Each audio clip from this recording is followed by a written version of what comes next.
99장. 필립은 드디어 옷을 전당포에 잡히기 시작했다. 그리고 식사도 아침밥 말고는 하루에 한 끼만 먹기로 하고 생활비를 줄이기 시작했다. 그 한 끼도 오후 4시에 버터 바른 빵과 코코아 한 잔으로 형편없이 때우고 다음날 아침까지 견뎌야 했다.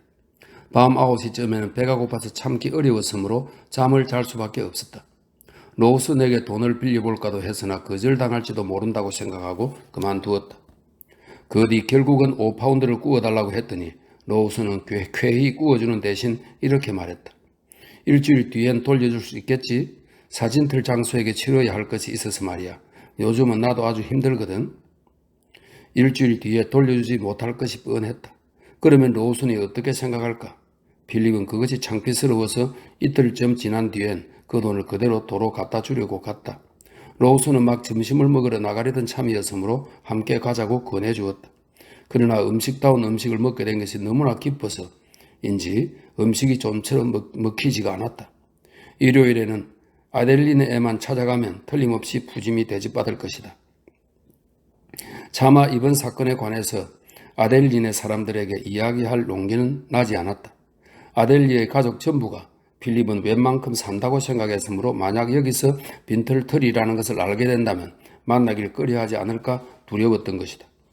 어린 시절부터 늘 부유하지는 못했지만 그래도 설마 끼니까지 걱정하게 되리라고는 생각해 본 적도 없었다. 마치 명예롭지 못한 질병이라도 걸린 것처럼 창피스러웠다. 지금의 처지는 완전히 경험 밖이었다. 그는 너무 놀라 단지 허둥지둥할 뿐이었고 병원에 나가는 것 말고는 아무런 방도도 알지 못했다. 어떻게 되겠지 하는 막연한 희망만 있을 뿐 지금 일어나고 있는 사태마저도 어쩐지 꿈만 같았다. 돌이켜보면 맨 처음 학교에 들어갔을 때도 곧잘 현실의 생활은 한낱 꿈에 지나지 않고 언젠가 문득 깨어나면 집으로 돌아가 있지 않을까 하고 생각한 기억이 난다. 그러나 얼마 되지 않아 그는 드디어 한 주일쯤 지나면 한 푼도 없는 빈털터리가 된다는 사실을 알았다. 무슨 수를 쓰더라도 곧 돈벌이를 시작해야만 했다. 자격만 갖추었더라면 군의관의 수요가 굉장히 많다는 요즘 비록 절름발이라 할지라도 당장이라도 남아프리카 케이프행이 결정되었으려면 아니 불구자만 아니었더라면 요즘 끊임없이 나가는 의용 기병대에라도 입대할 수 있으려만 그는 의학교의 사무실로 찾아가서 누군가 열등생의 가정교사 자리가 없겠는가 하고 물어보았다. 그러나 과장은 그런 자리는 없다고 대답했다. 필립은 의학신문 광고란을 보고 풀엠 거리에서 병원을 경영한다는 사람이 면허 없는 조수를 구한다는 것을 알고 지원해 보았다. 면접을 보러 갔더니 의사는 필립의 전원 다리를 힐끗 보았다. 그리고 필립이 아직 병원의 실습 4학년생이라고 하자 그 자리에서 그것만으로는 경험이 모자란다고 했다. 필립은 이것이 단지 핑계임을 알 수 있었다. 의사가 말하는 대로 민첩하게 움직일 수 없는 조수 따위는 거절하는 것이 당연한 일인지도 모른다. 필립은 다른 돈벌이를 궁리하기 시작했다. 다행히 프랑스어와 독일어를 아니 혹 상용 문서를 정리한 일이라도 할 수 있지 않을까. 울고 싶은 심정이었지만 이를 악물고 견뎠다. 다른 일은 아무것도 할 줄 아는 것이 없었기 때문이다. 직접 면접한다는 곳은 용기가 나지 않아 포기했지만 서면으로 끝나는 곳은 모두 지원해 보았다. 그러나 막상 그렇게 되자 이력서에 쓸만한 경력도 없거니와 추천서도 없었다. 게다가 그의 프랑스어와 독일어 지식이라고 해봐야 상업 용어와는 전혀 관련이 없었다. 상용문의 전문적인 용어 따위는 전혀 몰랐고 속기도 할 수 없었을 뿐더러 타자기도 치지 못했다. 스스로 생각해 보아도 절망이었다. 아버지의 유산 집행인이었던 변호사에게 편지를 보내볼까도 생각해 보았으나 끝내 마음이 내키지 않았다. 그가 간곡히 말렸는데도 필립은 그가 투자해 두었던 담보부 사채를 팔아버린 일이 있었기 때문이다. 큰아버지를 통해 닉슨 씨가 자신의 처사에 대해서 몹시 불만을 품었더라는 말을 들은 적이 있었다. 더욱이 닉슨 씨는 필립이 회계사 사무소에서 1년 동안 일하던 때를 미루어 필립이 매우 게으른 데다 무능하다고 판단하고 있었다. 차라리 굶어 죽는 편이 낫겠다. 필립은 혼자 중얼거렸다. 사실 두어 번 자살이라도 해버릴까 하는 생각을 품기도 했었다. 병원 약국에서 약품을 들고 나오는 것은 힘들지 않았다. 최악의 경우에는 조용히 아무런 고통도 없이 생명을 끊을 수 있는 방법이 있다고 생각하자 확실히 나쁘지 않았다. 그러나 그 일을 별로 진지하게 생각한 것은 아니었다. 언젠가 밀드레드가 그를 버리고 그리피스와 달아나 버렸을 때에도 그는 너무나 괴로워서 고통을 잊기 위해 죽음을 생각한 적이 있었다. 그러나 이번에는 기분이 달랐다. 지금의 그는 응급실 담당 간호과장이 실연보다는 가난 때문에 자살하는 편이 훨씬 많다고 하던 말이 생각났다. 그러자 자기는 예외일 것이라고 생각하고 저도 모르게 털어놓고 이야기해보고 싶은 마음이 들었지만 그렇다고 해서 고백할 마음은 내키지 않았다. 부끄러웠기 때문이다. 그래서 결국은 여전히 일자리를 찾아다녔다. 방씨는 여주인에게 월말에는 돈이 생길 테니 미안하지만 3주일 정도만 기다려달라고 했다. 여주인은 아무 말도 하지 않았지만 입술을 삐죽 내밀고 언짢은 표정을 지어 보였다. 월말이 되어 방세를 낼 수 있겠느냐고 독촉받을 때도 낼 수 없다고 대답하기란 무척 고통스러웠다. 그래서 그는 여주인에게 어쨌든 큰아버지에게 편지를 보냈으므로 다음 토요일에는 틀림없이 내겠다고 약속했다. 그럼 꼭 좀 부탁해요. 저도 역시 당신한테 방세를 받아서 집세를 지급해야 하니까 그렇게 오래도록 기다릴 수가 없답니다. 별로 화내며 말한 게 아닌데도 똑 부러진 말투가 오히려 무섭게 느껴졌다. 그녀는 잠깐 말을 끊었다가 다시 이었다. 다음 토요일에도 내주지 않으면 어쩔 수 없이 병원 사무처에 말씀드릴 수밖에 없어요. 네, 알았어요. 염려 마십시오. 그녀는 필립을 한번 쳐다보고 새삼스럽게 텅 비어있는 방을 한번 둘러보았다. 그러고는 특히 힘주어 말하는 것도 아니고 아주 당연하다는 투로 말했다. 오늘은 고기가 아주 맛있게 구워졌어요. 부엌으로 내려오시면 기꺼이 대접하겠어요. 필립은 발바닥 밑까지 빨개지는 것 같은 기분이었다. 뜨거운 것이 목구멍으로 치밀어 올라왔다. 아주머니 정말 고맙습니다. 그렇지만 전 지금 배가 부른걸요? 아, 그래요? 그녀가 내려가자 필립은 침대에 몸을 던졌다. 그리고 울지 않으려고 두 주먹을 꽉 움켜쥐고 있었다.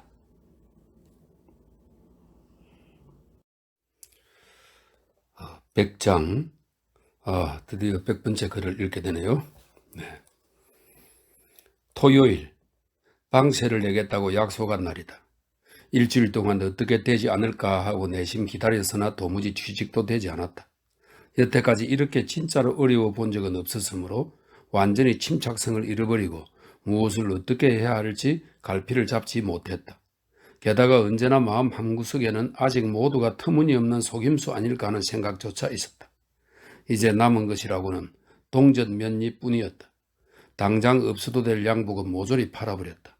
그 밖에 책 몇 권과 기껏해야 1실링이나 2실링 정도로 잡힐 물건은 몇 가지가 남아 있었으나 주인 아주머니가 필립의 출입을 엄중히 감시했으므로 무엇이라도 가지고 나가다가는 그녀한테 우선 붙들릴 것이 뻔했다. 다만 남은 길이라고는 솔직하게 방세를 낼 수 없노라고 말해버리는 것뿐이었지만 그에게는 그럴 만한 용기도 없었다. 때는 6월 중순이었다. 밤하늘의 별이 총총하고 따뜻했다. 그래서 오늘 밤은 돌아가지 않기로 결심했다. 템스강이 잔잔하고 고요해서 첼시 강변을 천천히 거닐다가 피곤해지자 벤치에 앉아서 졸았다. 무엇에 깜짝 놀라 잠을 깨었다. 얼마나 잤는지 알 수 없었으나 꿈속에서 경찰관이 자기를 흔들며 일어나 집으로 가라고 한 것 같았다. 그래서 깨어보니 아무도 없었다. 목적도 없이 또 걷기 시작했다. 무작정 발걸음을 옮겨서 치수위까지 오자 거기서 또 잤다. 하지만 벤츠가 너무 딱딱해 얼마 뒤에 다시 잠이 깼다. 밤이 너무 지루하고 길게 느껴졌다. 그는 부르르 떨었다. 자신의 비참한 꼴이 뼈저리게 느껴졌으나 도대체 어떻게 해야 할지는 아직도 알 수가 없었다. 강가에서 노숙을 다하다니 너무 부끄러워 형용할 수 없는 굴욕감에 사로잡혀서 어둠 속에서도 저도 모르게 얼굴이 빨개졌다. 필립은 이런 데서 잠을 자는 사람들의 이야기를 들은 적이 있었다. 그들 가운데에는 관리나 성직자나 대학 출신들도 섞여 있다고 했다. 자기도 그 가운데 한 사람이 되어 어떤 자선단체에서 주는 죽을 얻어먹으려고 줄지어 서서 기다리게 되지는 않을까. 그렇게 된다면 차라리 죽어버리는 편이 나을지도 모른다. 도저히 이렇게 비참하게 살아갈 자신은 없었다. 이 어려운 처지를 로우슨에게 이야기하면 틀림없이 도와줄 것이다. 쓸데없는 자존심 때문에 도움을 청하지 않는다는 것은 어리석은 짓 같았다. 어쨌든 왜 이렇게 실수만 저지른단 말인가. 생각해보면 언제나 가장 좋다고 생각되는 일만 해왔는데 그 결과는 늘 나빴다. 필립은 자신이 남보다 더 이기적이었던 것도 아니고 되도록 불우한 사람을 도우려고 했는데 그런 자기만이 어째서 이렇게까지 궁지에 몰려야만 하는가 하는 생각이 들어 참으로 억울했다. 그러나 그런 생각을 해보았자 아무 소용이 없었다. 그는 다시 걷기 시작했다. 날이 환히 밝아왔다. 강은 아름답게 잔잔했고 이른 아침의 대기는 어딘지 약간의 신비스러운 느낌마저도 있었다. 오늘도 날씨가 좋을 모양이었다. 먼동이 트는 새벽녘의 깨끗한 하늘에는 구름 한 점 없었다. 지칠 대로 지치고 굶주림에 창자가 쥐어 뜯기는 것 같았지만 그대로 거기에 가만히 앉아 있을 수가 없었다. 언제 경찰이 와서 누구냐고 묻지나 하지 않을까 걱정되었다. 그런 굴욕은 겪고 싶지 않았다. 온몸이 몹시 더러워진 것 같이 느껴지고 씻고 싶어졌다. 다시 정신을 차려보니 어느새 햄프턴 코트까지 와 있었다. 이제는 어떻게든 줄임배를 채우지 못하면 큰 소리로 울어버릴 것 같았다. 그는 싸구려 식당을 골라서 들어갔다. 무엇인지 구수한 음식 냄새가 풍겨오자 도리어 가벼운 메스꺼움이 일었다. 오늘 하루를 버틸 만한 영양 많은 음식을 먹을 작정이었는데 먹을 것을 보자 도리어 그의 식욕은 반발하는 것이었다. 결국 홍차 한 잔과 버터 바른 빵을 먹었을 뿐이다. 그때 문득 바로 오늘이 일요일이라는 사실이 떠올랐다. 그렇다면 아델리 집에 갈 수 있다. 그는 아델리 집안 식구들의 식탁에 나올 로스트 비프와 요크셔 푸딩을 생각했다. 그러나 오늘은 워낙 지쳐서 그토록 행복하고 떠들썩한 사람들과 얼굴을 맞댈 만한 기운이 없었다. 마음이 꺾이는 비참한 상태였다. 혼자 있고만 싶었다. 그래서 햄버튼 코트의 정원에 가서 누워있으리라 마음먹었다. 뼈 마디마디가 몹시 쑤셨다. 거기에는 펌프가 있을 테니까 얼굴과 손을 씻고 물도 마실 작정이었다. 몹시 목이 말랐다. 배가 고픈 것은 아마 이미 느끼지 않게 되었다. 꽃과 잔디밭과 초록빛 나무잎이 우거진 수목을 생각하자 기분이 좋았다. 그곳에 가면 또 무슨 좋은 방법이 생각날지도 모른다는 막연한 기대감도 들었다. 그는 나무 그늘밑 풀밭에 누워서 파이프에 담배를 붙였다. 전략하느라 오래전부터 담배는 하루에 2대 이상 피우지 않았다. 다행히 아직 담배 쌈지는 가득 차 있었다. 인간이 돈이 떨어졌을 때 어떻게 해야 하는지 그는 아직 몰랐다. 이윽고 잠이 들어버렸다. 깨어보니 벌써 정오가 가까웠다. 그는 어서 런던으로 돌아가야겠다고 생각했다. 아침 일찍 도착해서 가망이 있는 구인 광구에 지원해야만 하기 때문이다. 큰아버지 일도 생각했다. 넉넉한 재산은 아니지만 죽으면 남겨주겠다고 쓰여 있지 않았는가. 그 유산이 도대체 얼마가 되는지는 전혀 알 수 없다. 기껏해야 200~300파운드일 테지만 혹시 그 상속권을 담보로 해서 돈을 꿀 수는 없을까 생각해 보았다. 물론 그것은 큰아버지의 동의를 얻어야 할 문제였으므로 보나마나 여간 어려운 일이 아닐 것이다. 결국 이젠 큰아버지가 죽을 때까지 이럭저럭 견뎌 나가는 수밖에 없군. 필립은 큰아버지의 나이를 꼽아보았다. 큰아버지는 이미 70이 훨씬 넘었다. 만성기관지염이 있는데 그런 병을 앓으면서도 오래 사는 노인들은 많다. 하여튼 어떻게라도 해야만 했다. 필립은 아무리 생각해도 자신의 상황이 정상이 아니라는 생각이 들어서 견딜 수가 없었다. 현재 자신과 같은 처지가 되어도 대부분의 사람은 절대로 굶지는 않는다. 그가 겨우 절망에 빠지지 않는 까닭은 이 경험이 현실이 아니라 악몽이라고 생각할 수 있었기 때문이다. 아무튼 그는 로우슨에게서 10실링을 빌리기로 했다. 결국 그날은 온종일 정원에서 보내고 심하게 배가 고플 때면 담배를 피웠다. 런던으로 걷기 시작할 때까지는 아무것도 먹지 않을 작정이었다. 갈 길이 멀기 때문에 체력을 충분히 비축해야 했다. 날씨가 선선해지기 시작했을 무렵 그는 걷기 시작했다. 그러다가 지치면 벤치에서 잤다. 아무튼 방해하는 사람은 없었다. 이튿날 아침 일어나자 얼굴을 씻고 양치질을 하고 빅토리아에서 면도를 하고 버터 바른 빵과 홍차를 마셨다. 그리고 그것을 먹으면서 조간신문의 광고란을 읽었다. 그러다가 어떤 유명한 백화점의 가구용 포목구에서 판매인을 구한다는 것을 보았다. 약간 망설여졌다. 중류 계급의 편견 때문에 상점의 고용인이 되자니 몹시 열등감이 생기는 것이었다. 그러나 지금 처지에 그런 것이 다 무엇란 말인가. 그는 어깨를 한번 으쓱 치켜들었다. 어쨌든 부딪혀 보기로 작정했다. 모든 굴욕이여 올 테면 오라. 오히려 그것과 대결함으로써 운명에 도전하고 있다는 묘한 만족감이 솟아났다. 몹시 겁을 집어먹었지만 9시에 백화점에 나가보니 이미 수많은 사람이 차례대로 줄지어 있었다. 16 소년부터 40의 중년에 이르기까지 여러 연령층의 사나이들이었다. 나중에는 낮은 목소리로 이야기하는 사람도 있었으나 대개는 입을 꾹 다문 채 말이 없었다. 그가 그 속에 들어가자 일제히 적이 품은 시선을 보냈다. 그때 어떤 사람이 말하는 것이 들렸다. 내가 원하는 건 채용하지 않을 바에는 빨리 말해달라는 거죠. 딴 데라도 다시 가봐야 할 형편이니까요. 그 남자는 필립의 곁에 서 있었는데 그를 힐끔 쳐다보더니 물었다. 조금이라도 경험이 있으신가? 아니요, 전혀. 그는 잠시 말을 멈추었다가 다시 말했다. 여기보다 훨씬 작은 가게에서도 특별한 약속이 없으면 점심 이후에는 만나주지 않으니까요. 필립은 점원들의 모습을 바라보고 있었다. 사라사나 서양목 따위를 정리하는 사람도 있고 갈로 속에 곁의 사나이가 가르쳐준 바에 따르면 이렇게 되어 있네요. 그런 사람도 있고 지방에서 우편으로 주문한 물품을 정리하는 사람도 있었다. 9시 15분쯤 구매부 주임이 출근했다. 기다리던 사람 가운데 하나가 그를 가리켜 기본저씨라고 말하는 것을 들었다. 작은 키에 뚱뚱하게 살이 찐 중년 남자로 검은 수염에 검은 머리에 윤기가 흘렀다. 얼굴을 보니 동작이 민첩하고 약삭 빠를 것 같았다. 실크 모자에 프로코트 차림으로 코트의 기세는 잎사귀에 둘러싸인 흰 제라늄을 꽂고 있었다. 그는 문을 열어놓은 채 사무실로 들어갔다. 조그만 방인데 가구라고는 한 구석에 밀어놓은 미국식 회전 책장 그리고 장식장이 전부였다. 상점 밖의 사람들은 그가 옷깃에서 제라늄을 뽑아 물을 담은 잉크병에 꽂는 것을 바라보고 있었다. 집무 중에 꽃을 꽂고 있는 것은 근무규칙 위반이었던 것이다.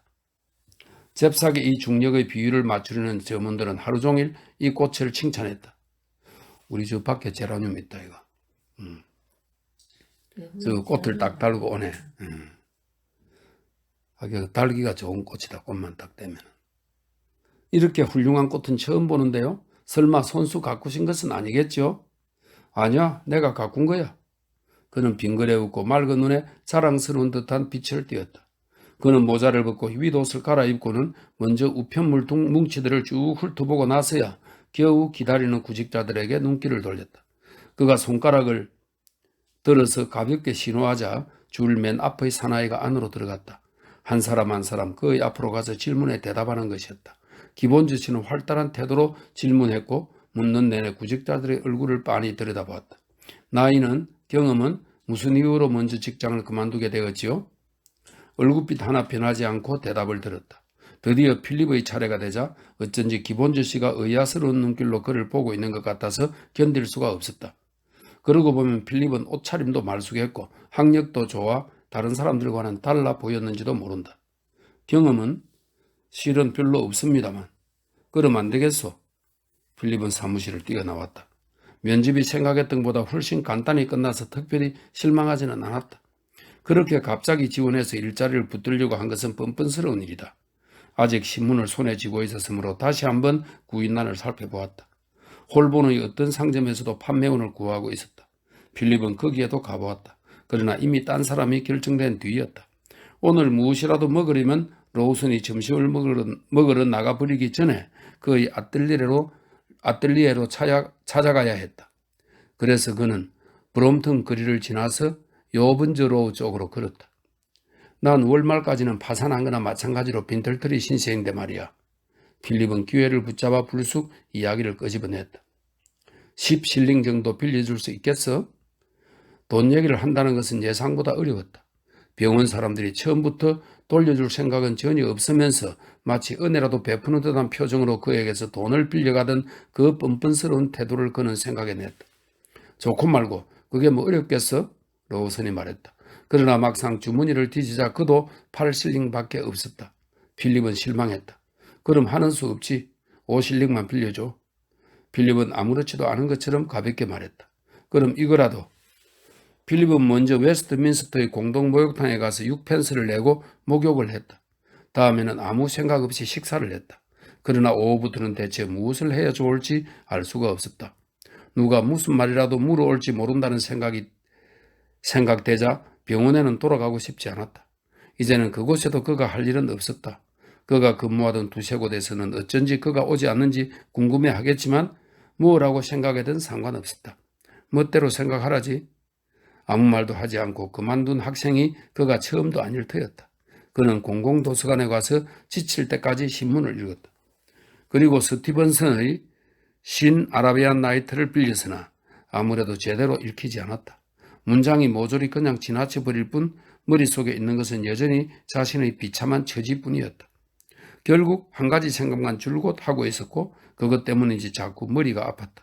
끝내는 신선한 공기를 마시고 싶어져서 그릴 공원으로 가 잔디밭에 들어누웠다. 저는 발을 생각하면 우울했다.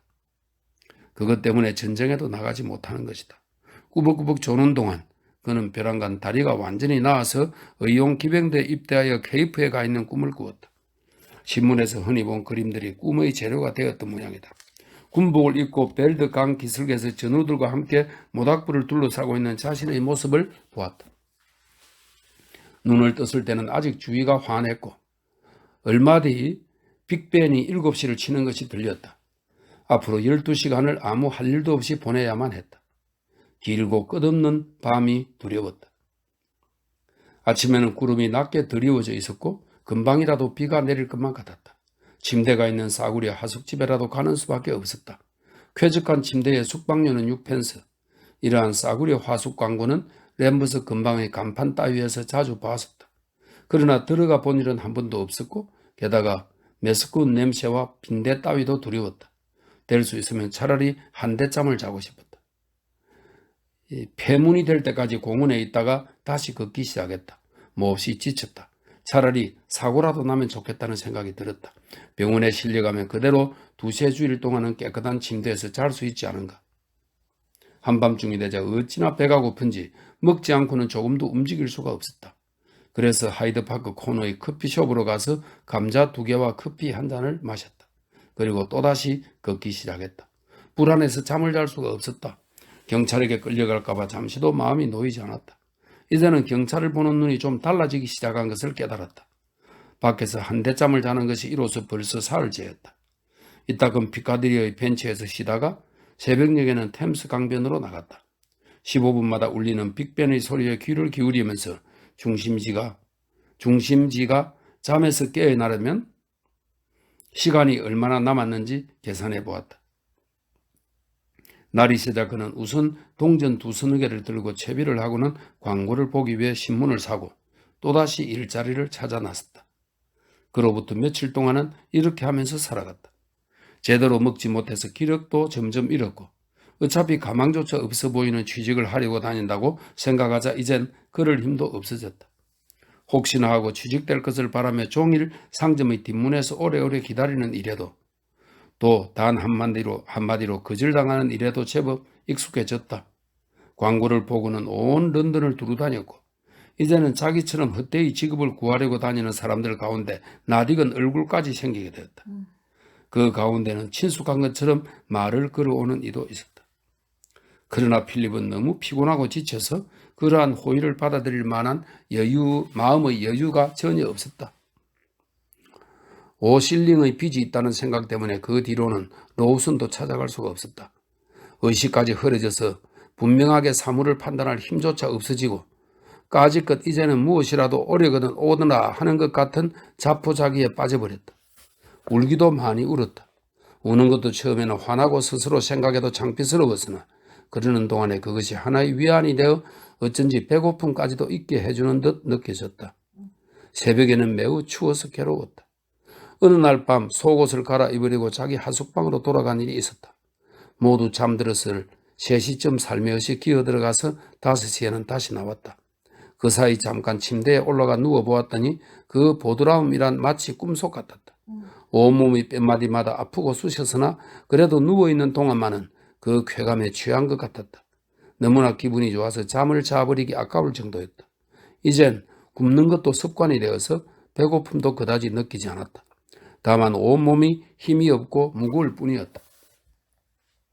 언제나 마음 한구석에선 자살의 유혹이 움직였으나 그는 길을 쓰고 그런 생각을 하지 않으려고 했다. 죽음의 유혹에 사로잡혀서 자기 자신을 어떻게 막을 수 없게끔 되어버릴까봐 무서웠기 때문이다. 필립은 늘 자신에게 자살이란 어리석은 짓이라고 타이르고 곧 어떻게 될 것이 틀림없다고 생각했다. 도대체 지금의 자신의 궁한 처지가 너무나 어처구니 없었기 때문이다. 도저히 제정신으로는 믿어지지 않았고 마치 어떠한 질병이라도 걸린 듯 괴롭기는 괴롭지만 꾹 참기만 하면 틀림없이 나으리란 확신이 사라지지 않았다. 다시 또 이른 밤을 견딜 수 없다고 아침에 일어나면 큰아버지에게나 변호사 닉슨 씨나 그보다는 로슨에게 편지를 써야겠다고 결심했으나 날이 밝으면 언제나 그러한 다짐도 흐려졌다. 이렇게까지 완전히 실패한 꼴을 그들에게 고백할 마음이 차마 생기지 않는 것이었다. 로슨이 대체 어떻게 생각할 것인가? 그야말로 들렁거리고 가벼운 로슨에 대해서 필립 자신은 상식을 자랑해왔다. 그런 로슨에게 싫어도 자기의 어리석은 행위를 모두 털어놓고 이야기할 수밖에 없으리라. 더욱이 로슨 녀석이 도와주기는 하더라도 그 뒤에는 차갑게 멸시하지 않을까 그것이 걱정스러웠다. 물론 큰아버지나 변호사는 조금은 도와줄 테지만 그들의 잔소리가 듣기 싫었다. 필립은 누구에게 쓰든지 비난이나 꾸지람은 듣고 싶지 않았다. 그는 이를 악물고 다시 한번 생각했다. 이미 지나가 버린 일, 어떻게도 할 수 없는 일인 것이다. 따라서 뉘우치는 것은 어리석은 짓이라고 되풀이해서 생각했다. 하루하루가 힘겹게 흘러갔다. 로슨에게서 빌린 5실링이 그렇게 오래 갈 리가 없었다. 일요일을 기다렸다. 그날엔 아델린의 집에 찾아갈 수 있기 때문이다. 왜 조금 더 일찍 아델린을 찾아갈 생각을 하지 못했는지 이상스러웠다. 물론 어떻게 해서든지 자기 힘으로 이 구렁텅이에서 빠져나가려고 했기 때문이었다. 그러나 필립과 같은 절망적인 공경에 빠져본 아델리야말로 그에게 힘이 되어줄 수 있는 유일한 사람 아니겠는가. 직사가 끝난 뒤에 현재의 어려운 처지를 호소할 기회가 있을 것이다. 그때 무엇라고 말할 것인가를 몇 번이고 생각했다. 다만 걱정스러운 점은 아델리가 그를 가볍게 따돌리지는 않을까 하는 것이었다. 그것만은 도저히 견딜 수 없는 일이기에 자연히 마주치는 기회를 될 수 있는 대로 미루고 싶었다. 필립은 이미 친구들에 대한 믿음까지도 송두리째 잃고 말았던 것이다. 토요일 밤은 무척 추웠다. 필립에게는 더욱 심하게 느껴졌다. 토요일 점심때부터 무거운 다리를 질질 끌고 아델린의 집에 도착할 때까지 그는 아무것도 먹지 못했다. 마지막 이 펜스도 일요일 아침 체링 크로스의 유료 화장실에 들어가려고 세수하고 머리를 고치는데 다 써버렸기 때문이다. 정말 비참하네요. 자, 101장. 필립이 초인종을 누르자 조그만 얼굴이 유리창문에서 튀어나왔다. 그러자 곧 필립을 맞아들이기 위하여 아이들이 와당탕거리며 요란스럽게 계단을 뛰어내려왔다. 아이들이 키스를 받기 위해서 그는 여위고 창백하고 근심에 쌓인 얼굴을 구부리는 것처럼 하고 내밀었다. 그들이 표시한 이 진심 어린 애정에 필립은 그만 가슴이 뭉클해져서 흘러내리는 눈물을 감추기 위해 마음을 가라앉히느라고 무언가 핑계를 대어 계단에서 한숨 돌려야만 했다. 그의 심정은 어떤 히스테리 비슷한 상태여서 하찮은 일에도 걸핏하면 눈물이 나왔다. 웬일로 지난 일요일에는 오지 않았어요? 필립이 아파서 오지 못했다고 대답하자 곧 이렇게 물었다. 그는 무슨 병이었나요? 필립은 아이들을 웃기려고 일부러 아주 이상하고 야릇한 변명을 대했다. 그것은 그리스와 라틴어가 뒤섞인 말로 그야말로 이상 야릇한 이름이었다. 갈로 속에 사실 의학 용어에는 그런 이름이 수두룩했다 이렇게 되어 있네요. 과연 그들은 허리를 잡고 우스댔다. 그리고 필립을 거실로 데려가서 그 병명을 아버지에게도 말해 주어야 한다며 한 번 더 되풀이하게 했다. 아델리는 필립을 보자 일어나 악수했다. 그리고 필립을 빤히 바라다 보았다. 둥글고 커다란 데다 조금 튀어나온 탓에 늘 빤히 보는 것처럼 보이는 그의 눈이 오늘은 어째서 이렇게 마음이 쓰이는지 필립은 알 수 없었다. 지난 일요일에는 오지 않아서 참으로 유감이었어요. 아델리가 말했다. 필립은 태연하게 거짓말하지 못하는 사람이었다. 그래서 오지 못한 이유를 말하는 그의 얼굴은 새빨개졌다. 마침 그때 아델리 부인도 들어와서 그들은 악수했다. 그럼 이제 좀 괜찮으세요, 캐리 씨? 어째서 그를 알았다고 보는지 이상했다. 그가 아이들과 함께 들어왔을 때에는 부엌문이 닫혔고 그 뒤로 방에서 나간 아이는 하나도 없었기 때문이다. 10분쯤 있어야 식사가 되겠는데요. 기다리시는 동안에 에그 밀크라도 한 컵 드릴까요? 부인이 켄트 특유의 느릿한 어조로 말했다. 그러나 그렇게 말하는 부인의 얼굴에는 무언가 우울한 빛이 떠돌았다. 필립은 그것이 묘하게 마음에 걸렸다. 그는 억지로 웃어 보이면서 조금도 배가 고프지 않다고 대답했다. 식사 준비를 하려고 셸리가 들어왔다. 필립은 곧 전처럼 셸리를 놀려주기 시작했다. 머지않아 셸리는 엘리자베스 아주머니처럼 되겠구나 하는 것이 그가 이 집에서 곧 자라는 농담이었다. 엘리자베스 아주머니는 아델리 부인의 숙모인데 아이들은 한 번도 그녀를 직접 만나 본 일이 없었지만 아무튼 보기 싫을 정도로 뚱뚱한 여자의 실례로 통하고 있었다. 셸리, 그동안 무슨 일 있으니? 필립은 농담하기 시작했다. 별일 없었는데요. 분명히 조금 더 체중이 있는 것 같은데? 그러나 아저씨는 분명히 살이 빠진 것 같아요. 마치 해골 바가지 같은데요. 필립은 얼굴이 새빨개졌다. 셸리, 또 그런 말버릇을. 아델리가 큰 소리로 말했다. 벌로 너희 금발머리를 하나 잘라야지. 제인, 가서 가위 가져온.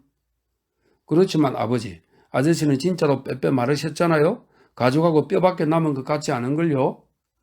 그런 건 아무래도 괜찮아. 아저씨는 아무리 말라도 괜찮지만 너희 뚱뚱한 꼴이란 도무지 눈뜨고 볼 수가 없단 말이야.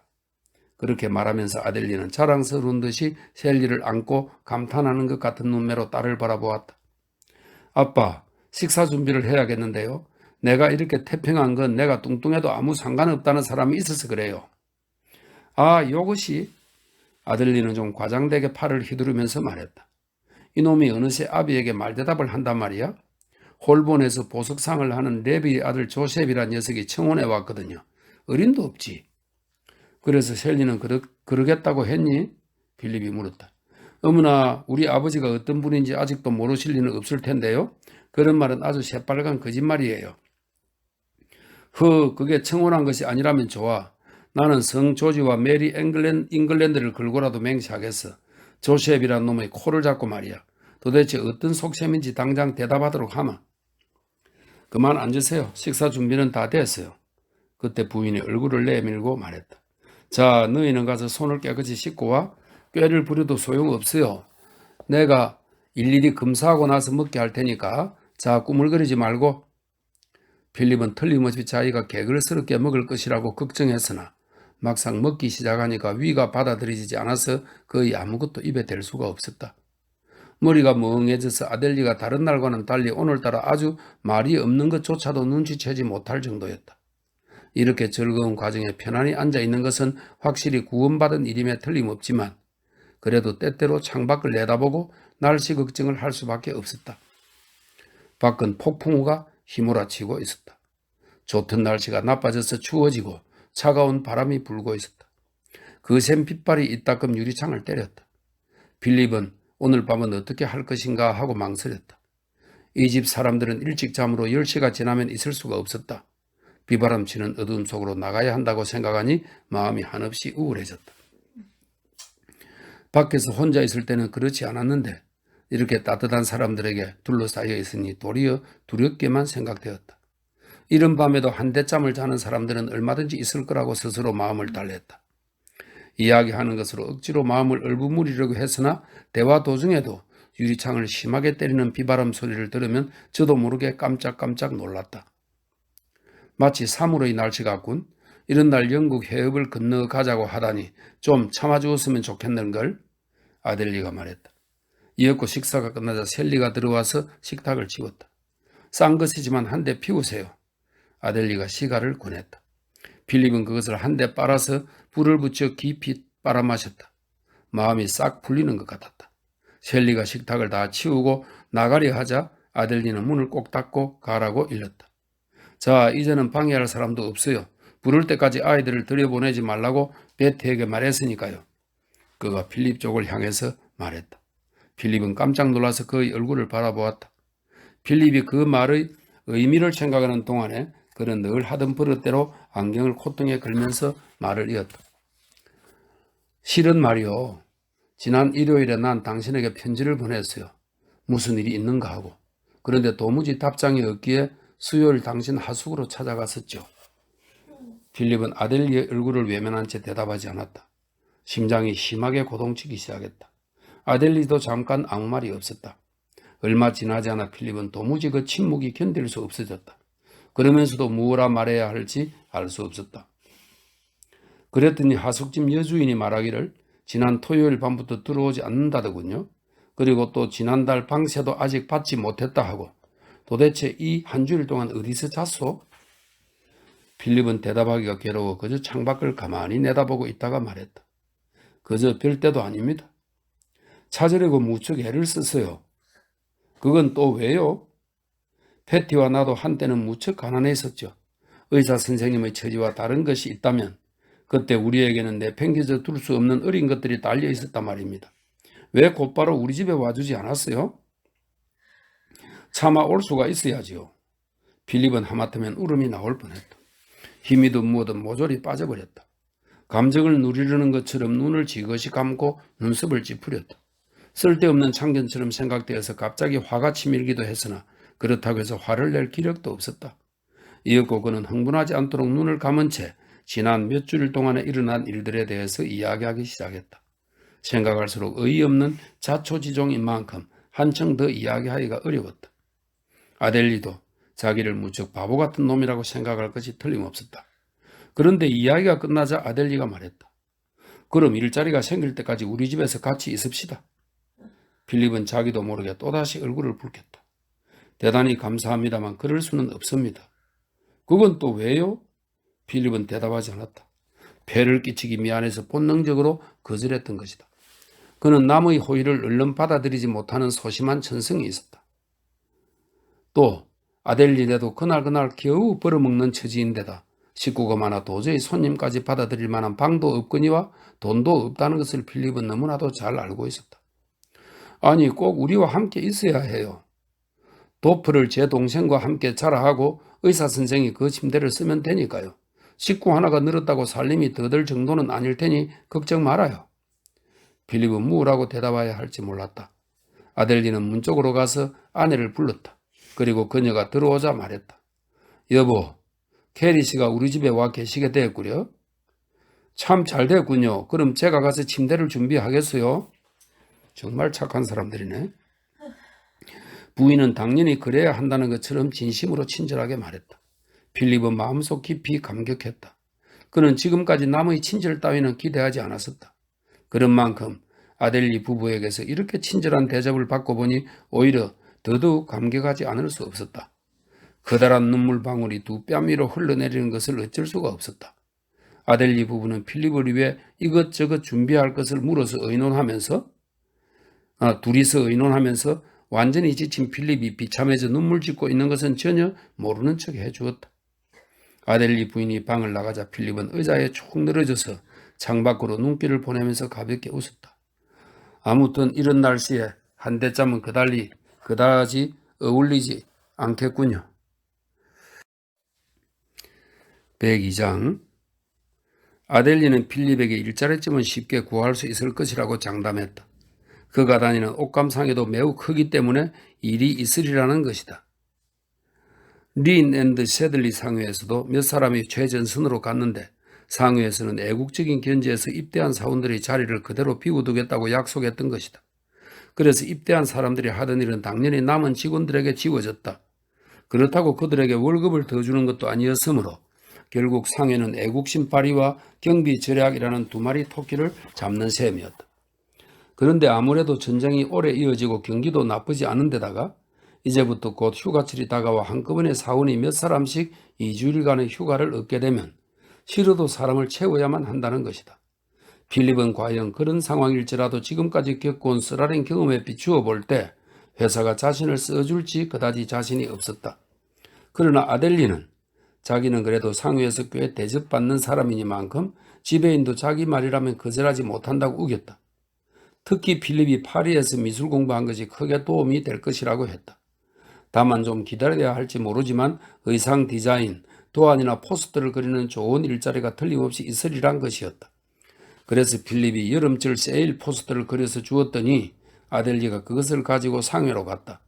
이틀 뒤 아델리는 포스터를 도로 가져오더니 지배인이 포스트를 보고 입에 침이 마르도록 칭찬하기는 하면서도 현재 도안과에는 빈자리가 없다고 대단히 섭섭해하더라고 했다. 필립은 그럼 다른 일은 없겠느냐고 물어보았다. 글쎄요. 아마 없을 거예요. 정말 그럴까요? 사실 내일 상회에서 판매장 안내인 한 사람을 모집하는 광고를 낸다고 하긴 했는데 아델리는 안경너머로 필립을 바라보며 그런 일은 곤란하지 않겠느냐는 듯한 표정을 지었다. 저라도 써줄까요? 아델리는 조금 난처했다. 이미 훨씬 더 좋은 자리를 얻어줄 것처럼 필립에게 기대를 품게 했고 그러면서도 이대로 언제까지나 필립을 식객으로 거저 먹일 수 있을 만한 여유는 없었기 때문이다. 그럼 좀 더 좋은 자리가 생길 때까지 그거라도 해보겠습니까? 아무튼 취직을 하고 보면 나중엔 그만큼 유리한 조건이 될 테니까 말이에요. 저는 이제 자존심 따위는 생각하지 않습니다. 필립은 웃으면서 말했다. 그렇다면 내일 9시 반까지 상회로 나와요. 전쟁 중인데도 시직난은 꽤 심한 모양이었다. 필립이 이튿날 상회에 다다랐을 때에는 벌써 많은 사람이 기다리고 있었다. 그들 가운데는 여태까지 일자리를 구하러 다니면서 낯이 익었던 사람도 몇 있었다. 그 가운데 하나는 오후에 어떤 공원에서 누워있는 것을 본 적이 있었다. 그도 필립처럼 집도 없고 밤에는 밖에서 밤을 새우는 사람일 것이다. 젊은이, 늙은이, 키 큰 사람, 키 작은 사람, 그야말로 별의별 사람들이 다 모여 있었다. 그들은 면접 때문인지 모두 머리를 말끔히 빗어넘기고 손도 깨끗이 씻고 저마다 모양을 내고 있었다. 그 뒤에 한 일이지만 그들이 기다리는 곳은 식당과 작업실로 통하는 복도였다. 복도는 몇 야드마다 대여섯 단의 계단으로 구분되어 있었고 상점 쪽에는 전등이 있었으나 여기에는 가는 철사망으로 씌운 가스등만이 씩씩 시끄럽게 소리를 내며 타고 있었다. 필립은 정각에 닿았으나 정작 사무실로 불려 들어간 것은 10시 가까워서였다.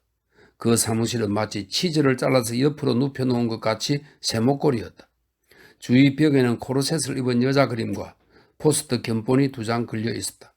포스트 가운데 하나는 초록색과 하얀색의 굵은 줄무늬 파자마를 입은 남자 그림이었고 다른 한 장은 돛에 바람을 가득 받은 배가 지푸른 바다를 알리는데 돛에 커다란 글자로 여름 대세일이라고 인쇄된 것이었다. 그 방의 제일 넓은 쪽은 진열장 뒤가 되어 있어 그때 막 진열장을 꾸미는 중인지 면접하는 동안에도 점은 한 사람이 줄곧 들어갔다 나왔다 했다. 지배인은 편지를 읽고 있었다. 그는 아마비 머리에 수염을 기른 혈색이 퍽 좋은 사나이였다. 시계줄 중간쯤에 대여섯 개의 축구형 메달이 매달려 있었다. 그는 전화기를 옆에 놓고 서처바람으로 커다란 탁자에 앉아 있었다. 그의 앞에는 아델리가 쓴 것 같은 그날의 광고와 신문을 오려낸 것이 놓여 있었다. 그는 필립이 들어오는 것을 한번 힐끗 쳐다보았을 뿐 아무 말도 하지 않았다. 구석에 놓인 작은 탁자 앞에 앉은 여자 타이피스트에게 우선 편지를 한 장 받아쓰게 하고 나서야 비로소 필립 쪽을 보고 이름과 나이 그리고 전에 무슨 일을 했었는지를 물어보았다. 지배인은 억센 런던 사투리의 쨍쨍 울리는 더 높은 쇳소리를 냈는데 그 목소리는 그 자신도 억누를 수 없는 것 같았다. 윗니가 큰데다 뻐드렁니였기에 어쩐지 뻐드렁니였으며 어쩐지 건들건들 흔들려 보여서 세게 잡아당기기만 하면 그대로 빠져버릴 것 같았다. 아델리 씨에게서 저 이야기를 들으셨을 줄 압니다만 오라 자네구먼 그 포스터를 그린 젊은이라 말이지? 예, 그렇습니다. 이 상회에는 맞지 않더군. 못 쓰겠던걸. 그는 말하면서 필립의 위아래를 훑어보았다. 지금까지 면접한 사람들과는 어딘지 좀 달라 보인다는 표정이었다. 역시 프로코트 한 벌점은 사회계군 그래? 아직 없는 모양이야? 보아하니 자네는 훌륭한 청년인 걸 어때? 그림 따위로는 밥벌이가 안 되겠지? 응? 필립은 도대체 자기를 채용하겠다는 건지 아닌지 짐작할 수가 없었다. 말투가 싸우는 상대에게 말하는 것 같았다. 집은 어딘가? 부모님은 모두 제가 어릴 때 돌아가셨습니다.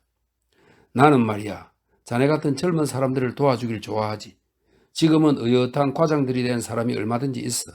내 입으로 말하기는 좀 쑥스럽지만 그들은 모두 내게 감사하고 있단 말이야. 그들은 내가 자기들을 위해 얼마나 도움이 됐는가를 알고 있어. 우선 맨 밑에서부터 일을 시작해야 돼. 뭐니 해도 그게 장사를 익히는 유일한 비결이니까. 그것만 착실하게 잘 지키면 앞으로의 성공, 출세에는 막힐 것이 없다고. 자네만 똑똑히 한다면 앞으로 나 같은 자리에 앉을 수도 있지. 잊으면 안 돼. 최선을 다하겠습니다, 지배인님. 될 수 있는 대로 존칭어를 많이 써야 한다는 것을 필립도 잘 알고 있었으나 어쩐지 이상하게 들려서 자칫 지나치게 쓴 건 아닐까 하고 걱정되었다. 지배인은 말하기를 무척 좋아했다. 말만 하고 있으면 자연스레 자기의 지위가 의식되어서 무척 마음이 흡족한 모양이었다. 덕분에 필립은 실정이 나도록 잔소리를 들은 뒤에야 채용 결정을 들을 수 있었다. 그럼 자네도 괜찮겠지? 가까스로 위험 있는 분부가 떨어졌다. 아무튼 써보도록 하지. 정말 감사합니다. 그러면 지금부터 곧 일을 시작해도 좋아. 봉급은 일주일에 6실링이고 게다가 식사, 옷, 숙소는 모두 여기서 제공하네. 그러니까 그 6실링은 용돈이라고 생각하면 돼. 그것을 가지고 어떻게 쓰건 자네 멋대로일세. 그 지급은 한 달에 한 번씩 모았다가 하지. 아예 월요일부터 와주게나? 아무 불만은 없겠지? 네, 없습니다, 지배인님.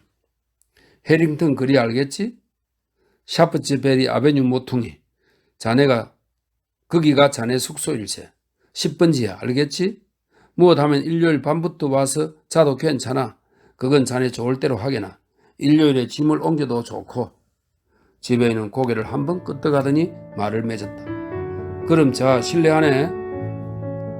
예.